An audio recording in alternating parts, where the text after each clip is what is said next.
Is this thing recording?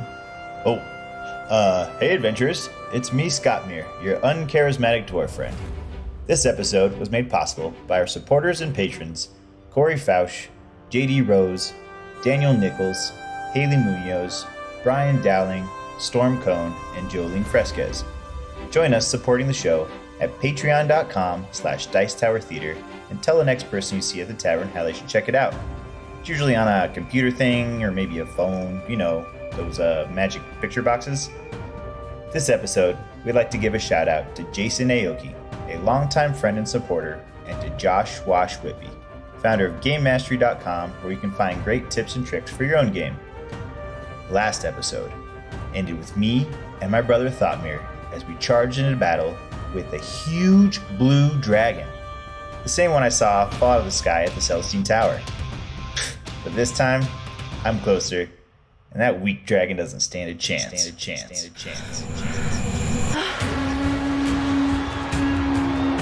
Dawn of Dragons, Season 4, Episode 4, Blood and Dragons. The battle began, and the two dwarves attacked ferociously, shaking off the dragon fear and replacing it with deep dwarven rage, hacking into the dragon with their axes. Thoughtmere was hit full on by the lightning breath, sparks radiating across his armor as he fell unconscious.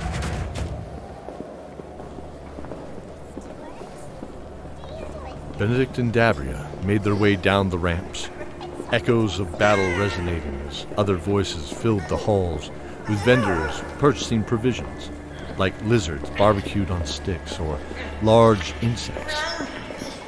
Ale and mead were poured from huge barrels taller than the kobolds tending them, and the soft jingle of coins rattling filled their greedy ears. Come this way. I bought us some time. Sure. She smiled deviously. What did you do? I sent an old friend a message. A suggestion, really. A small message to Decion suggesting the match was, boring. As we were leaving, I saw him complain to Pallas, who agreed. Tossing his goblet. Good thinking. That should draw out the match a bit while we get down there. Bring out the human warrior! Far from Benedict's sight on the arena floor, Sophie didn't hesitate to assist her chosen brother, Scottmere. Running to the dragon, she dipped a low shoulder and in one motion leaped, swinging upward to land on his jagged spine. Producing the two daggers of Zane's, she plunged them into the dragon's back. Howling in pain, the dragon swatted the annoyance with his tail, sending Sophie tumbling to the ground. Pallas became enthralled, tossing his arms around like a stage director as he shouted at the announcer under the roar of the crowd. The match paused, Sophie and Azure stepping back out of range of each other, while the crowd grew silent, save confused murmurs of anticipation. All except Scottmere.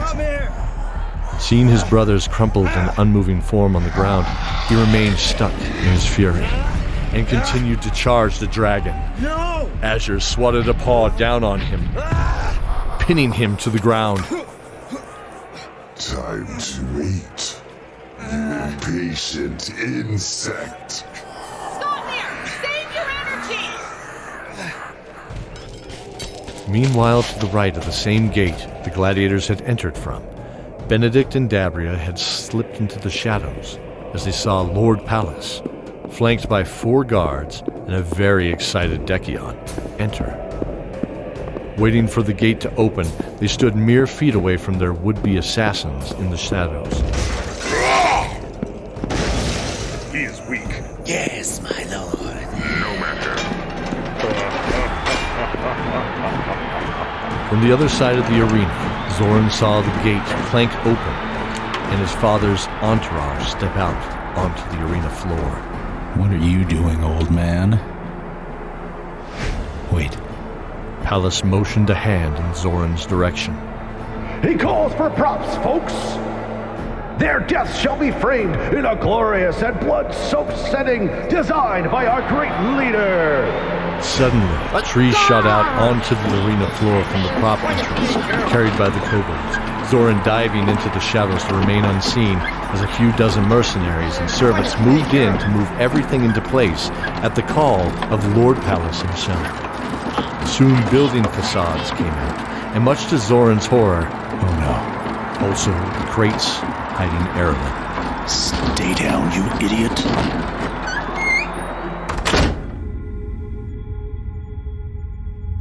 You better answer me. Una approached one of the glowing torches. It spat a green flame in the shape of a rose, a skull, and finally ashes. Why haven't you freed me? A voice in her head shrieked out. Grow stronger and find me in strength. I will, my master. But first I need to know how to rescue these prisoners and get them out of here. Maybe there's more power in them than you know. Just like you refuse to recognize the power within yourself. Chuckles light. These are the betrayers, Chad. But I assure you, they were in play. Maybe one at a time. They actually to rescue you. The torch flared and sputtered to a normal orange glow. She turned back to the group. Well, they're the friends of Chacos. They could be... We need to go tell Chacos. I'll do it.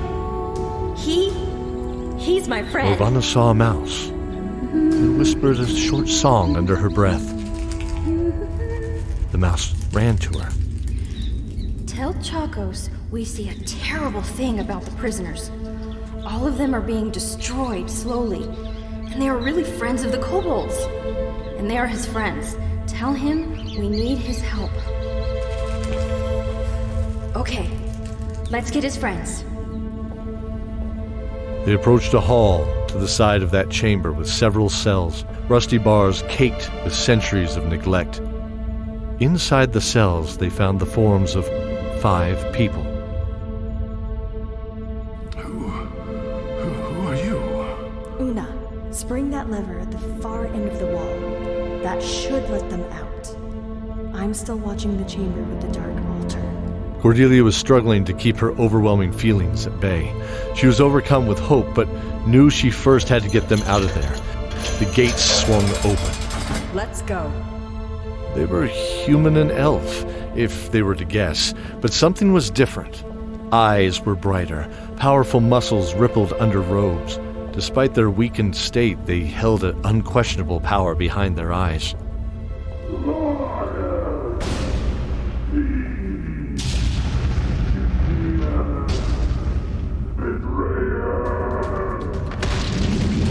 The sound of Chacos' anger shook the foundation of the temple as he ripped the chain from the wall.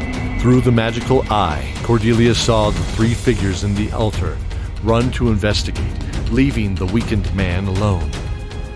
We're trapped! No, we can try to flee deeper into the volcano this way. Follow me. Take them. I will join you. I'm going back for the last one. I'll help you. Una and the prisoners ran one way down the wide hall, while Cordelia and Lorvana ran back to the altar room. Soon after, a roar erupted down the hall. Go! Take him back. I need to save Chacos. Chacos? He still lives? Yes. Please, Cordelia. But you go! Cordelia nodded as she scooped an arm around the weakened man and then began to stumble down the hall. Lorvana ran as fast as her little legs could carry her, back toward the roaring Chacos, wondering if she had made the right decision, but knowing in her heart she did. Turning the corner, she saw Chacos hunched, but still able to run towards her in the wide hall, his form barely clearing the opening.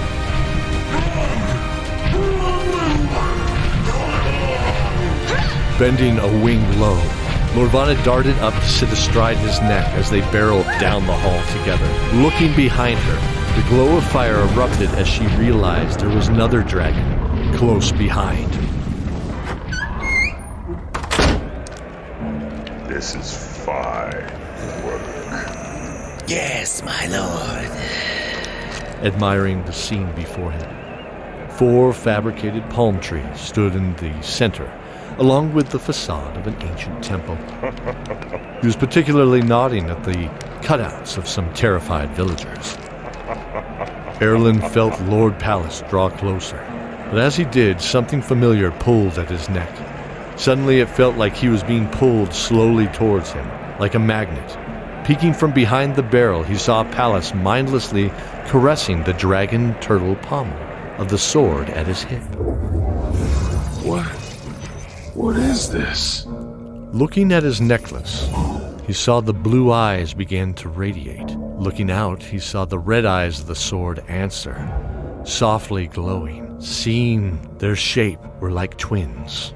A wave of memory washed over him as he saw himself restrained on a dark altar, his being pouring from a screaming mouth as the red stones filled with all he was, all he remembered. He saw 3 cloaked men draining him into the ruby. All went black until Zoran found him. Hey everyone, you aren't gonna believe this. Imprisoned in a ruby cage. Suddenly one word sat at the front of his mind. Forgotten until now. Watch out, my lord! Erlen stood up from the crates, surprising Pallas. Pallas laughed as he regarded the new combatant. Before his eyes grew wide, in recognition, his eyes fell to the necklace in horror. What? You? No! No! A great pull happened that drew from his sword and the necklace itself like a great magnet. A flash of light, and Erlen's necklace was gone, as were the eyes on Pallas's sword. Decion was enraged as he scrambled away, howling. No, not you. Impossible. We watched you die on that altar. Erlen stepped forward, smiling, as he felt whole again. Looking up, he repeated the word in his mind. Udon.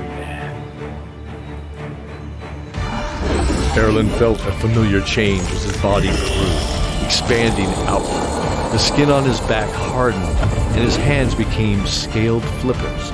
The front rows of the crowd shrank back in terror, for before them was a hulking 20-foot-high dragon turtle. Come at me, cousin. This is a glorious day. Azure charged at Erlen, driving him into the wall of the arena as everyone scattered to get out of the way.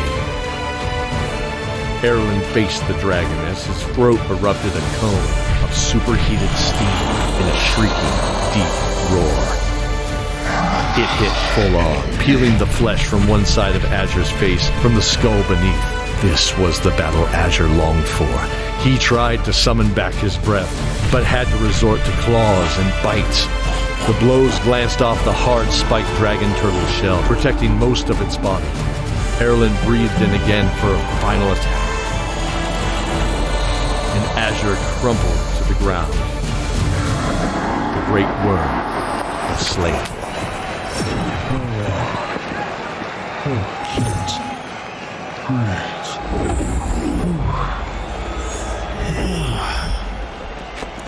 Scottmere.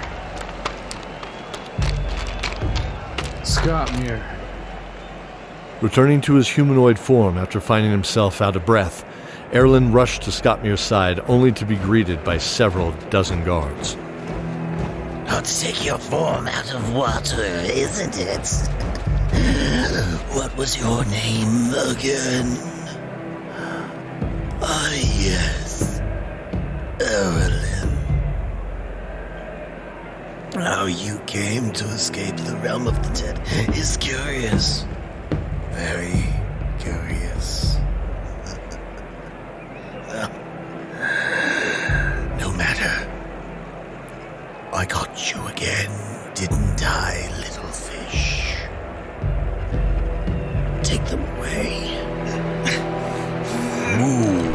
Scottmere carried the limp form of his brother over his shoulder as they were all escorted back into the gate leading down the ramp to their cells. A voice was barely heard in the shadows as they walked by, but not over the roar of the crowd outside. Night Lord, please, give him strength. Mistress Dabria, please, follow me. A familiar voice from the deeper shadows behind Benedict and Dabria startled her. What? Sharptooth? Yes. Please, my friend, follow me. We need to go. But now. And the other... No time. Come and live to fight another day. It's the only way. They will soon know you are here. It's true. Dekion can sense me. I'm sure of it. And if Azure is here, that means Cobalt has likely exposed our lie now. At least to some. This way. As they disappeared deeper into a tunnel hidden in the shadows, Benedict turned back. I'm sorry. May the maiden guide you, my friend. And he was gone. No, not now. Cordelia ran frantically, trying to remember a spell as they burst into a glowing cavern. Magma fell all around the chamber, 300 feet away on all sides, as they ran along the thin rock bridge spanning the heart of a volcano. The alarm spell went off in her head as Isanatha's voice called out to her. Run, my friends. They are coming. Go. I will meet you back at the keep. Several kobolds swooped in out of nowhere on the bridge. Come with us. Friends, await you ahead. There's no time with us. They're behind us! The bridge shook as the copper dragon slammed one foot in front of the other on all fours. The giant form of the red dragon Fury burst onto the bridge before then taking flight in the wide chamber to allow the smaller guards to pass beneath him.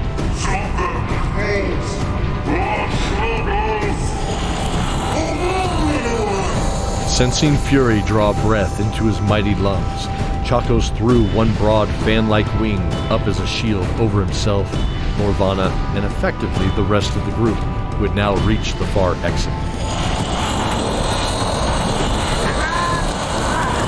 The blast of fire slammed into his wing, driving him closer to the exit.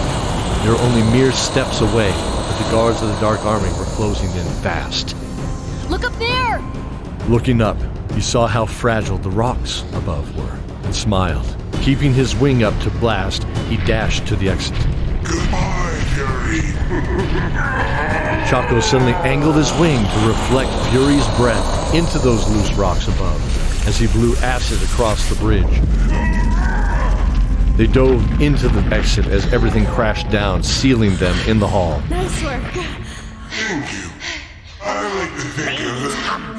Your friends await you ahead. There is no time. They continued running down the hall for what seemed like several minutes, before finally coming to a large cavern with hundreds of kobolds milling about.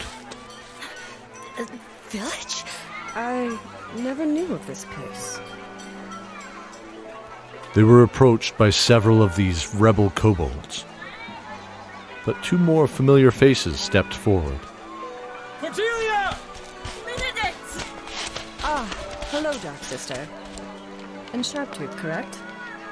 We are the Shadow Claws. We wish to return Enrook to what it was before the Dark Army came. Before the arena and the greed we are slaves to. Come now, you must flee. They slid a large rock that blended with the cave entrance behind them.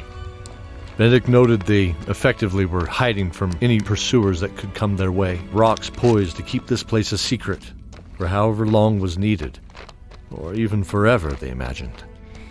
Here, this will take you through the mountain to the east, into Chikara. Take them home from there. Please take these healing salves and food for the journey, and She looked at Dabria and smiled. my friendship and prayers forever.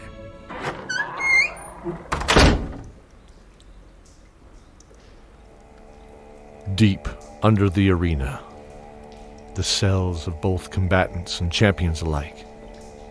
The halls grew quiet now at the end of the day, and only the occasional footsteps of a guard were not heard in sparse but regular sequence. But amongst the rats, there is another shadow lurking the halls, free outside the cages, free, but now alone. Well, here we are again, Zoran. Where are we gonna go now?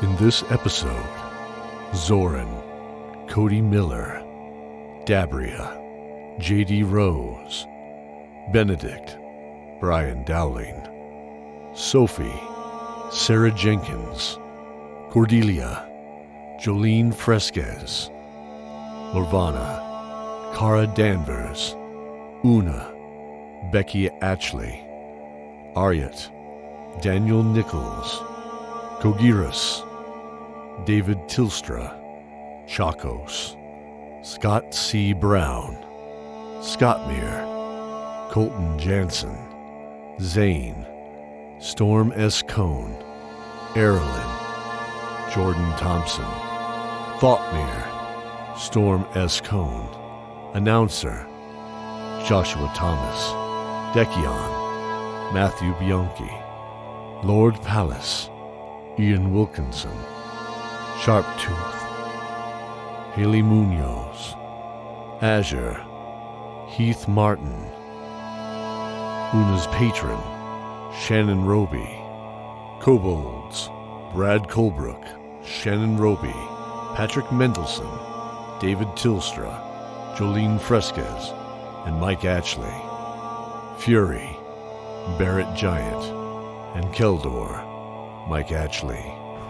Thank you for joining us in this episode of Dice Tower Theater's Dawn of Dragons. Please join us in thanking our magnificent cast for their performance, and their full list can be found in the show notes. If you would like a sticker from the show, please leave a review on any podcasting platform and send a screenshot to dm@dicetowertheater.com with a mailing address we can send it to. In the next episode, what secrets will Zoran uncover, and will he wish he wasn't so curious? Until then, fellow adventurers, stay safe and remember the oath.